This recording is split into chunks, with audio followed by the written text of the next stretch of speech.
आपको पता है जो आपके पास ड्रिफ्ट वेलोसिटी की वैल्यू होती है वो अपने पास में निकल कर आता है फॉर्मूला टी, जिसको मैंने टाउ ई बाई एम से लिखवाया था, ठीक है। इलेक्ट्रिक फील्ड का फॉर्मूला आपको पता है, ये होता है V by L. Electric field directly proportional होती है पोटेंशियल अपॉन में लेंथ की, ठीक है। तो ई की वैल्यू को मैं ड्रिफ्ट वेलोसिटी के फॉर्मूले में पुट करता हूँ, तो मेरे पास में जो वैल्यू निकल कर आएगी वो निकल कर आएगी E V tau by M upon में एल। इसको मैं मान लेता हूँ फर्स्ट इक्वेशन मेरे पास। अब आपको पता है कि रिलेशन होता है करंट और ड्रिफ्ट वेलोसिटी के बीच में, I equals to n e A v d. इसको वीना के नाम से भी याद रखा जाता है, V E N A, Veena के नाम से भी याद रखा जाता है। अगर मैं इस फॉर्मूले से ड्रिफ्ट वेलोसिटी का एक और वैल्यू निकालना चाहूँ तो वो आएगी आई अपॉन में एन ए ई। ये मेरे पास में हो गई दूसरी इक्वेशन।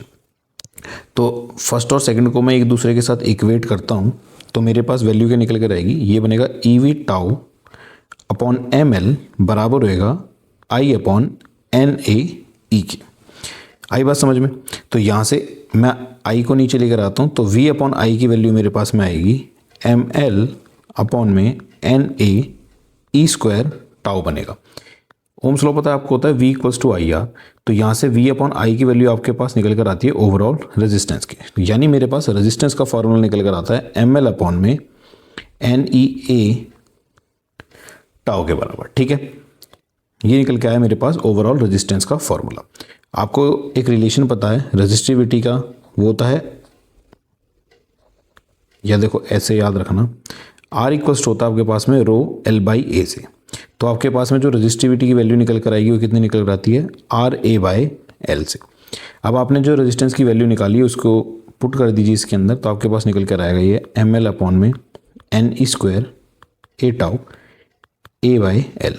एल से एल खत्म, ए से ए खत्म, तो आपके पास में जो रेजिस्टिविटी का नेट फॉर्मूला निकल कर आता है वो निकल कर आता है एम अपॉन में एन ई स्क्वायर टाउ। ये नेट फॉर्मूला है जो कि आपको याद रखना है। रेजिस्टिविटी का दूसरा नाम स्पेसिफिक चार्ज भी होता है। यहाँ से आप साफ साफ देख सकते हो जो रेजिस्टिविटी होती है वो इन्वर्सली प्रोपोर्शनल होती है अपने पास में रिलैक्सेशन टाइम के, और वही रेजिस्टिविटी इन्वर्सली प्रोपोर्शनल होती है आपके पास एन के, number of free electron density के। क्लियर है?